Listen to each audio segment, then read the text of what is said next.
What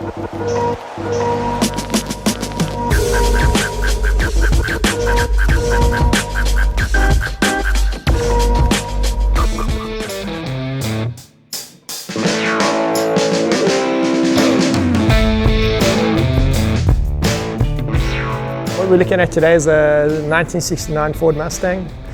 Originally it was a 351 cubic inch car.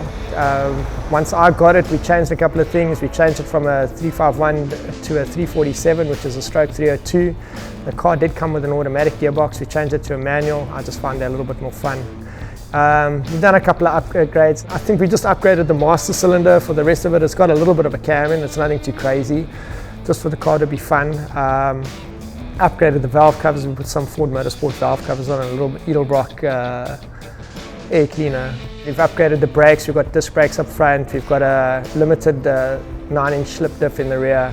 We upgraded the axles to 31 spline. We upgraded the sway bar in the front and put heavier duty springs in. We upgraded the control arms on the car, just to get the car to handle a little bit better. Upgraded to a nice big fat aluminium radiator just to keep the cooling up to date. And for the rest of it, yeah, it's pretty much standard. It's the original black jade color, which it came out in 1969. I like it quite a bit. The nice thing about it is as soon as it starts getting a little bit darker, the car actually looks black. This is a 69 Mach 1. When I got the car, it did have the headlight buckets. Actually had 70 headlight buckets in, so you'll actually take a look. If you take a look at the car, it's got a 70 bonnet, which they're pretty much the same with tiny small differences. If you take a look at the bonnet clips on this car, they weren't standard on 69. They did come out in 1970. This particular car had a shaker hood scoop on. When I got it, I wasn't a big fan. I took it off. A lot of people are probably going to argue the fact about that. If you take a look, the car did come with a rear spoiler. It was a stock standard, or was an upgrade that was available in 1969, and it also came with the window louvers. A lot of people think those are aftermarket. I've heard a couple of people have a bit of a jibe at it, and they were actually stock standard items or upgrades that one could actually purchase as an extra back in 1969. The interior is pretty much like I got it. This car's a center console car. It did originally have the automatic in. Like I said, we did swap it out for a manual. I just find the manual's a little bit more fun.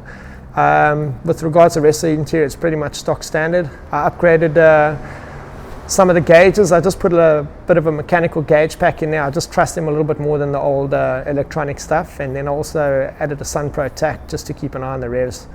It does, I feel a little bit safer just being able to keep an eye on all that. We upgraded the wheels to a nice set of 17-inch coys.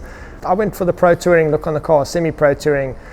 You know, just something that would drive a little bit better, handle a little bit better. We've got 235 rubber up front, 275s on the rear. And yeah, that's pretty much it with regards to the mods on the car.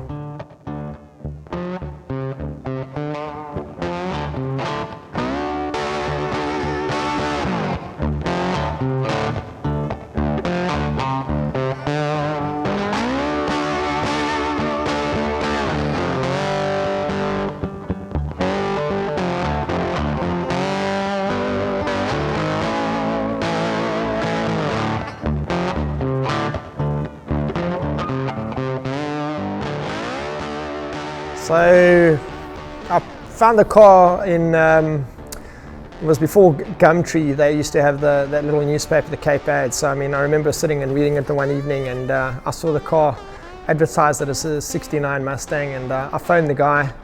He actually rebuilt Ford Fairmont GTs back in the day. So I got this car late 2004, early 2005.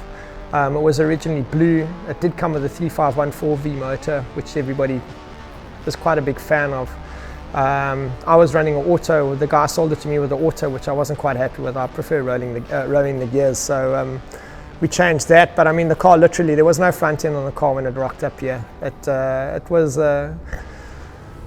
blue in color, and it didn't look all that great. We had to do a little bit of work. Eventually, we bolted everything back together, and then we decided to go back to original black jade. It is one of the better colors as far as I'm concerned, but I know that's a bit of a personal opinion. But yeah, overall it wasn't in too bad nick, and it took us probably about 8-9 months just to get the car resprayed and running properly, and then yeah, systematically as we got time and a little bit of money, we'd upgrade the rest of the bits and bobs as we went along.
Yeah, the cars, they're old, you know, so you currently have to work with them. It's not like a new car where you have all the aids and you've got brake assist and all that kind of shit. I mean, it's hard work. You get in the car and, well, when you get out the car, you know you've actually driven the car.